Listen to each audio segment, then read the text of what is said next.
Hello everyone, this is me Ayushi and I welcome you all to Scoreshala. आज के इस video का जो अपना टॉपिक है बच्चों, it says state of India's environment. So current challenges facing Indian economy, इस चैप्टर को अपन कर रहे हैं। इसके अंदर भी अपन एनवायरनमेंट एंड सस्टेनेबल डेवलपमेंट को डिस्कस कर रहे हैं।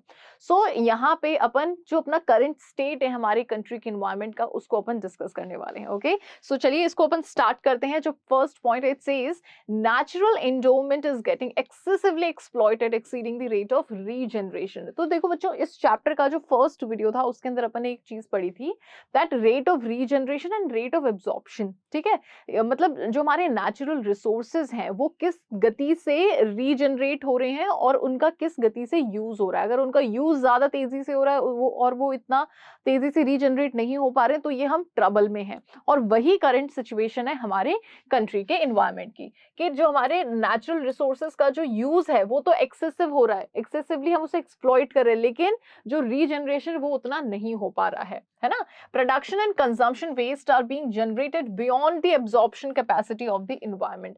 जितना हमारा एनवायरनमेंट प्रोडक्शन और कंजम्पशन की गार्बेज को एब्जॉर्ब नहीं कर पा रहा है, उतना ज्यादा गार्बेज होता जा रहा है। ठीक है, air pollution, water pollution and sound pollution are peaking up the alarming limits. अब ये जो तीनों तरीके के जो पोल्यूशन है, air pollution, noise pollution, water pollution, ये सारी पोल्यूशन हमारी कंट्री के अंदर बहुत ज्यादा बढ़ते जा रहे हैं। India certainly is in the midst of environmental crisis, यानी कि इंडिया कहीं ना कहीं एनवायरमेंटल क्राइसिस के बीच में है। Okay, so the dichotomy of environmental degradation in India.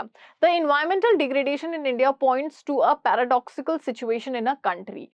It is occurring and expanding owing to its staggering poverty as well as rapid growth of production activity. अब देखो हमारे कंट्री के अंदर जो ये environmental problems जो हो रही हैं, जो ये हम फेस कर रहे हैं, ये दो वजह से यहाँ पे बताई गई हैं। एक तो गरीबी बहुत ज्यादा बढ़ती जा रही है, और दूसरी क्या है कि हमारा जो प्रोडक्शन एक्टिविटीज हो रही है वो बहुत ही ज्यादा रैपिडली होती जा रही हैं।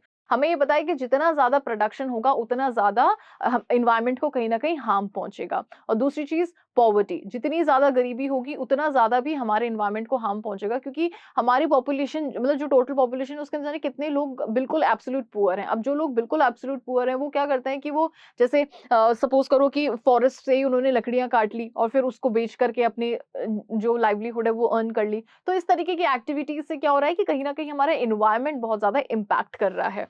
ओके, नाउ सबसे पहले the hard fact is that poverty is the principal cause of environmental degradation. जो गरीबी है वो हमारे एनवायरनमेंट को खराब करने में सबसे आगे है, mostly in rural areas. It is owing to poverty that tree felling becomes almost an economic compulsion for the millions of poor in the rural areas, but it leads to deforestation। देखो अभी ये rural areas में क्या है कि poverty जो है उसकी वजह से एनवायरनमेंट बहुत ज्यादा डिग्रेड होता जा रहा है। कैसे कि रूरल एरियाज में जो गरीब लोग हैं उनके पास में सिर्फ एक ही काम होता है कि वो लकड़ियां काटते हैं और बेचते हैं, उससे उनका वो जीवन चलाते हैं। अब इससे क्या हो रहा है, इससे एनवायरनमेंट पे सीधा सीधा इम्पैक्ट पड़ रहा है, डिफॉरेस्टेशन बहुत ज्यादा होते जा रहा है। Okay, expanding production activities is the principal cause of environmental degradation in urban areas. So rural areas के अंदर अपन ने देख लिया poverty is the reason. Urban areas के अंदर reason क्या है यहाँ पे? production activity, expanding production activity. So industrial smoke is polluting the air, industrial waste is polluting the water. तो industries का जो smoke है वो हवाओं को दूषित कर रहा है, हवाओं को pollute कर रहा है, और जो उसका waste है वो water को pollute कर रहा है। कैसे कि जो industries का जो waste होता है वो mostly वाटर बॉडीज में ड्रेन कर दिया जाता है, जिससे कि जो वाटर बॉडीज होती हैं वो पल्यूट हो जाती हैं। Expansion of vehicular traffic. अब जो व्हीकल्स का जो ट्रैफिक होता है वो बहुत बढ़ता जा रहा है, जिसकी वजह से क्या हो रहा है कि जो व्हीकल्स का जो स्मोक होता है वो एयर में मिक्स हो रहा है और एयर पोल्यूशन हो रहा है।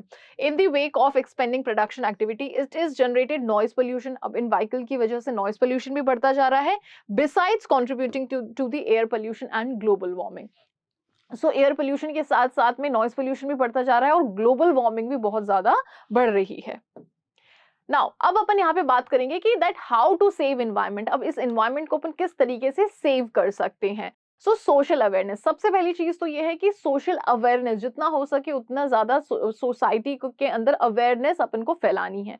और इसकी शुरुआत कहाँ से होगी? इसकी शुरुआत हम लोगों से ही होगी। जितना ज्यादा हम लोगों को अवेयर करेंगे, हमारे आस पड़ोस के लोगों को, हमारे क्लासमेट्स को, हमारे जो भी फ्रेंड सर्कल है उनको, जितना ज़्यादा हम उन लोगों को अवेयर करेंगे उतना ज़्यादा अवेयरनेस स्प्रेड होगी कि भाई हमें एनवायरनमेंट को प्रोटेक्ट करना है।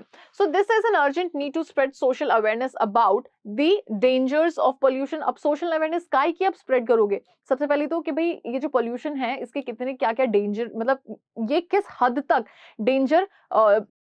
So this is an urgent need to spread this social awareness about. अब देखो ये जो अवेयरनेस आप स्प्रेड करोगे, है ना, अपन लोग जो ये अवेयरनेस स्प्रेड करने की बात कर रहे हैं, ये किस पॉइंट पे अवेयरनेस स्प्रेड करेंगे? तो सबसे पहले तो द डेंजर्स ऑफ पोल्यूशन, हम पोल्यूशन के बारे में लोगों को बताएंगे कि ये पोल्यूशन हम लोगों की वजह से इतना ज्यादा बढ़ता जा रहा है, इसके क्या क्या हार्मफुल इफेक्ट्स हो सकते हैं, है ना, ये किस तरीके से डेंजरस है। तो पहले तो हम ये बताएंगे। Next is the way each individual can combat it, और फिर हम ये बताएंगे कि किस तरीके से हर एक इंडिविजुअल अपने कंट्रीब्यूशन की मदद से इस एनवायरनमेंट को हार्म होने से बचा सकता है। ओके, तो हम ये इन दो चीजों पे अवेयरनेस जितनी ज्यादा स्प्रेड आउट करेंगे उतना ज्यादा हम एनवायरनमेंट को कहीं ना कहीं प्रोटेक्ट कर पाएंगे। Next is population control. So it is absolutely essential to check rising population if environment is to be protected. अगर एनवायरनमेंट को प्रोटेक्ट करना है तो हर थोड़े टाइम में जो ये पॉपुलेशन बढ़ती जा रही है इस पे चेक करना बहुत ज्यादा जरूरी होगा। Next is enforcement of environment conservation act. So the Environment Protection Act was passed in 1986. Environment Protection Act कब पास हुआ था? 1986 के अंदर इंडिया में। Its objective is to check Its objective is to check deterioration in the quality of environment. अब ये जो act है इसका मेन ऑब्जेक्टिव क्या था कि इन्वायरमेंट कितना ज्यादा खराब होता जा रहा है, हर थोड़ी थोड़ी टाइम में इसके ऊपर ध्यान देना। This legislative measure should be strictly enforce. अब इस लेजिस्लेटिव मेजर को स्ट्रिक्टली हमें इन्फोर्स करना चाहिए, इसको लागू करना चाहिए, और हर थोड़े टाइम में इन्वायरमेंट का चेक करना चाहिए कि भाई इन्वायरमेंट कितना ज्यादा हार्म हो रहा है और कितना और हो गया है, किस किस तरीके से इसको सुधारा जा सकता है। Next is afforestation camping. So जितना हो सके उतने ज्यादा पेड़ लगाओ, और अपने जो भी फ्रेंड्स हैं अपने आस पड़ोस में उन सबको भी बोलो कि भाई वो ज्यादा से ज्यादा पेड़ लगाएं। So extensive afforestation camping should be launch to protect environment, जिससे कि हमारे इन्वायरमेंट को हम प्रोटेक्ट कर सकें।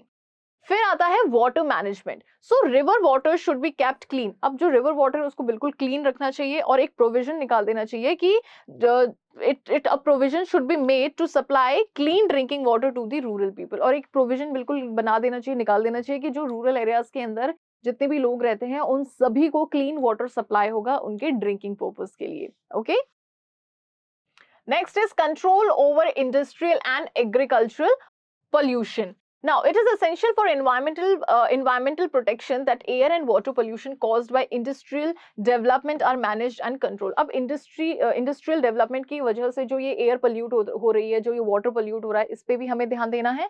To avoid agricultural pollution किस फॉर्म में हो सकता है? जो ये जितने भी केमिकल्स हम हमारे उसमें क्रॉप्स में हम यूज करते हैं, पेस्टिसाइड, इंसेक्टिसाइड्स, ये सारे ड्रेन होकर के कहाँ आ जाते हैं? वाटर बॉडीज में आ जाते हैं। तो इस तरीके से पोल्यूशन होता है, एग्रीकल्चर पोल्यूशन। सो इसको अवॉइड करने के लिए पेस्टिसाइड्स, केमिकल फर्टिलाइजर्स, इन सबको रिस्ट्रिक्ट कर देना चाहिए, इन सब पे रोक लगा देनी चाहिए। Okay, management of solid waste. So planned management of solid waste is very essential. अब सॉलिड वेस्ट को पूरी तरीके से, मतलब किस तरीके से प्लान इसका मैनेजमेंट होना चाहिए, इस पे हमें फोकस करना चाहिए।